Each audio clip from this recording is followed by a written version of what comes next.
Hi everybody, I'm Mike, and welcome back to the shop. So in today's hit or miss, I'm going to do a quick review of this 12-volt cordless drill I picked up at Banggood.com. Now full disclosure, they did send this to me free of charge. Now this is not going to be a very in-depth review. I'm going to give my initial opinion and what the pros and cons I have found so far. Now upon grabbing a hold of this thing, you can tell it's very well built.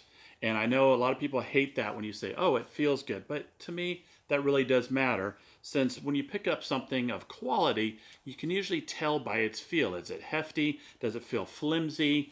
Does it rattle a lot? Those are indicators to me that something has been built of a higher standard. So let's go over the specifications of it. As I mentioned, it's a 12-volt cordless drill. Got your little removable battery pack in the bottom. I believe it's a lithium ion. It's got a plastic bodied 3/8 inch or 10 millimeter chuck. It's got your standard torque settings. It goes up to 15, and then you've got your drill setting. You've got a high and low switch. It's reversible by a switch here in the middle. It does have an LED that shines upon pulling the trigger. It would be nice if it would stay on a little longer. A lot of the other commercial drills out there, the light usually stays on for a little bit, and I think that is a good feature. So if you were to look this up on their site, it's under the brand name of Raitool. Now, I haven't been able to prove this, but according to their specifications, it has a 30-minute fast charge on the 12-volt model. I am sure, as a way to save money, you are not given a charging station, simply the wall adapter, which then plugs into the side of the power pack. Now, the wall adapter does have a light indicator, which does change depending on the status of the power pack.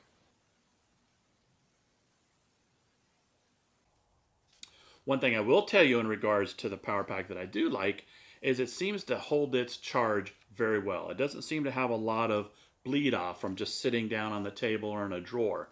And for me, that's a good feature, knowing that I can pick it up and use it even if there's only a little bit left, not grabbing it and finding that it's completely discharged. And now one feature which I guess it's good, to me it's like it's a double-edged benefit. It's good and it's bad. It has thermal protection, which that's great, so you shouldn't ever burn up this motor. It's got its own built-in thermal protection. What they put on their website was, they call it overcurrent, overvoltage, overtemp protection, along with charge and discharge protection. Not sure what all that means. I just refer to it as thermal protection.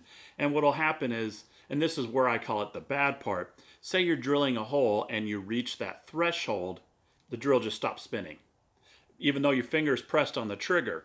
And so then you have to re-squeeze the trigger to activate it again.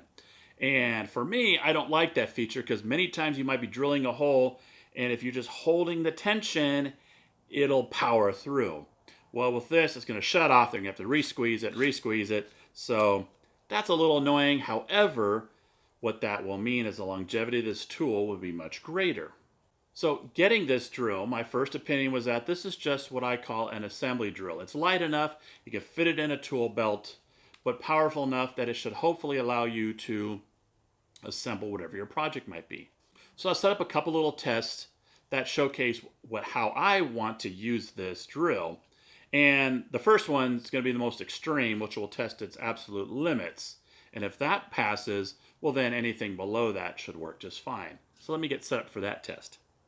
So let's see if we can drill a hole with a 3/8 inch drill bit. And you can see how that thermal protection I was talking about kicks in. See?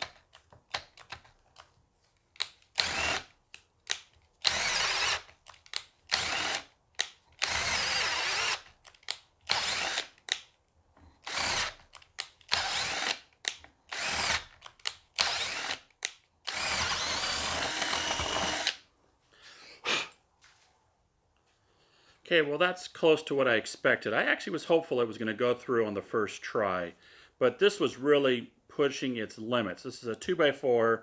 I do not believe this drill is intended for this thick of material. This is not a construction tool. This is around the shop. So let's go to the next test that would be more common in a workshop. Okay, non-scientific test number 2 will be pocket holes.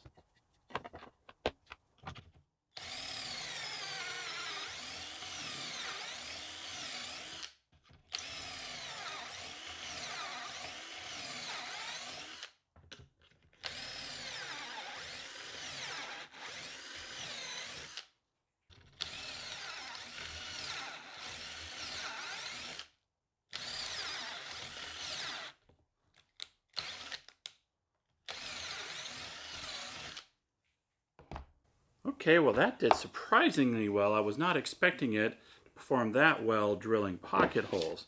Okay, so now let's try out the clutch system here and put in these pocket hole screws.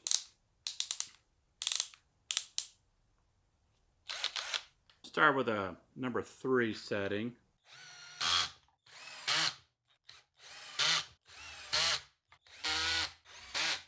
Okay, well, and there you have it. 12-volt drill for less than $20. Well, as you saw what it can do and what it can't do, I actually highly recommend this. I was a little disappointed, as I've mentioned, about the thermal protection.